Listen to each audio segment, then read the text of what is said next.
Hola, muy buenas. Mi nombre es Jorge López Puga y como han visto, el título de esta presentación es la perspectiva del alumnado sobre el diagnóstico y la inteligencia artificial en logopedia.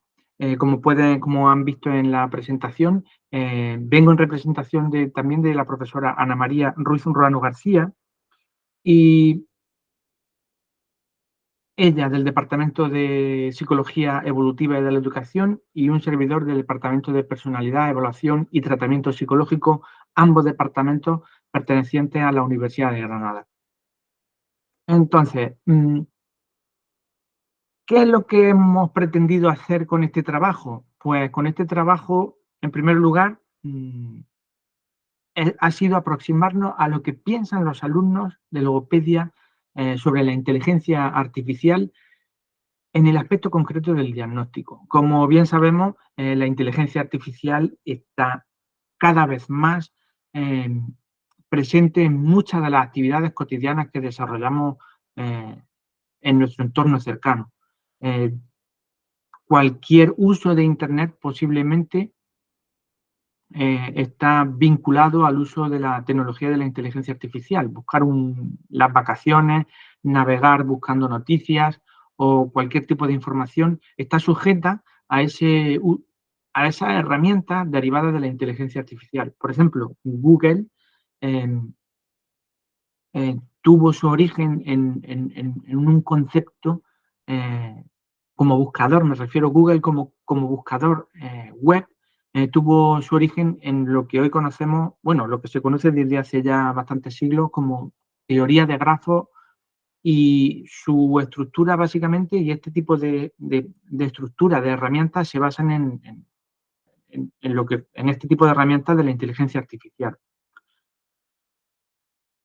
Si nos paramos un poco a pensarlo y a analizarlo, podemos ver que durante el siglo XX se decía que el petróleo era el verdadero oro líquido y quien tenía petróleo o quien controlaba los lugares del mundo donde había petróleo, pues controlaba el mundo, en cierto modo, controlaba los medios de producción, controlaba las sociedades.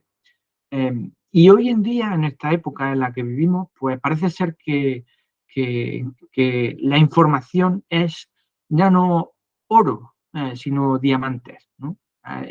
Controlar la información, generar información eh, y manejar los medios de información, los medios de comunicación, suponen una ventaja estratégica competitiva de unos países respecto a otros, de grupos de poder respecto a otros. Es decir, de una manera u otra la información se ha convertido en algo muy valioso, pero ya no solo la información propiamente dicha, es decir, disponer de información, sino la gestión de esa información, cómo manejamos esa información, eh, es lo que da un valor añadido a cualquier iniciativa por parte de organismos, gobiernos, empresas o gremios de trabajo. Y ahí es precisamente donde tiene un papel relevante la inteligencia artificial.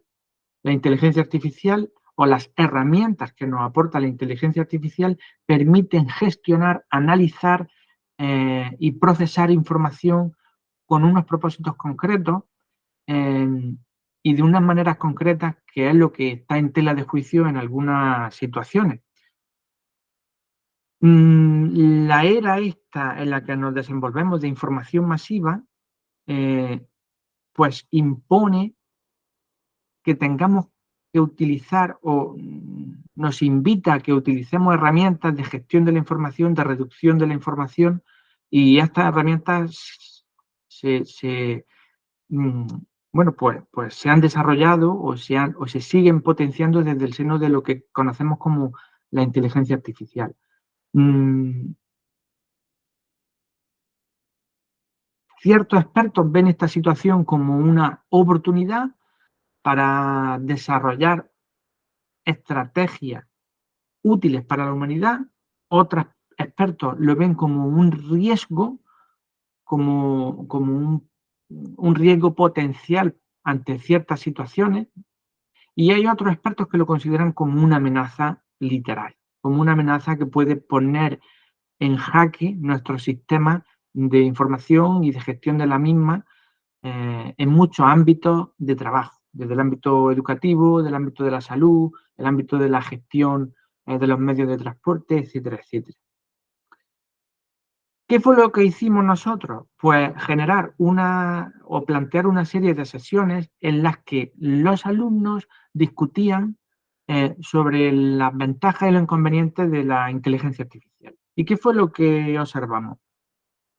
Bueno, pues en el ámbito del diagnóstico logopédico, en el ámbito de la evaluación y el diagnóstico logopédico, eh, salió a discusión o se puso en discusión pues si eran útiles o no. Realmente mm, se reconocía por parte de los alumnos que las herramientas de la inteligencia artificial pueden tener un uso potencial positivo, pueden tener un impacto positivo para el diagnóstico y la evaluación, sobre todo en lo referido a aquellas tareas que son mecánicas o, o poco enriquecedoras, ¿no? Es decir, todo aquello que una máquina es capaz de hacer bastante bien, todo aquello que tiene que ver con el uso mecánico de la información, administrar test, corregir test, procesar datos. En ese contexto, la inteligencia artificial se veía como un buen aliado para el clínico, para la clínica de logopedia.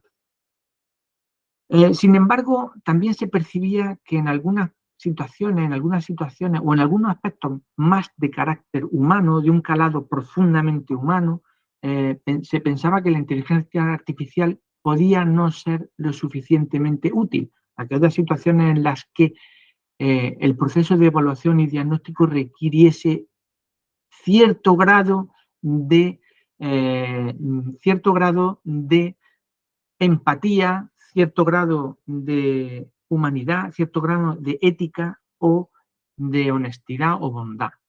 Mm, También salió a la palestra una cuestión relativa o relacionada con eh, las cuestiones epistemológicas. Por ejemplo, ¿hasta qué punto la inteligencia artificial es capaz de diagnosticar, de evaluar un trastorno mental que tiene que ver o un trastorno psicológico o un trastorno del lenguaje? ¿Hasta qué punto eso es posible? Teniendo en cuenta que la propia definición de trastorno mental es elusiva y no está ampliamente consensuada, ¿no? En definitiva, ¿cómo podemos confiar en una máquina, en un sistema automático generado por humanos que sea capaz de valorar ciertos trastornos, como por ejemplo trastorno específico del lenguaje o trastornos del desarrollo del lenguaje o aquellos trastornos del espectro autista o aquellos trastornos de atención, de déficit de atención e hiperactividad? En cualquiera de los casos, estas sesiones sirvieron para potenciar, desarrollar una visión crítica sobre este tipo de herramientas y una visión crítica de cara al futuro, siempre en términos constructivistas y optimistas, ¿no? En el sentido de que este tipo de herramientas pueden ser útiles en cierto sentido, pero también tienen grietas en otro sentido. Y nada más, esto es todo. Muchísimas gracias por su atención y nos vemos en el próximo, nos vemos en el congreso. Ahí tenían nuestros correos electrónicos y quedamos pendientes de ello. Gracias.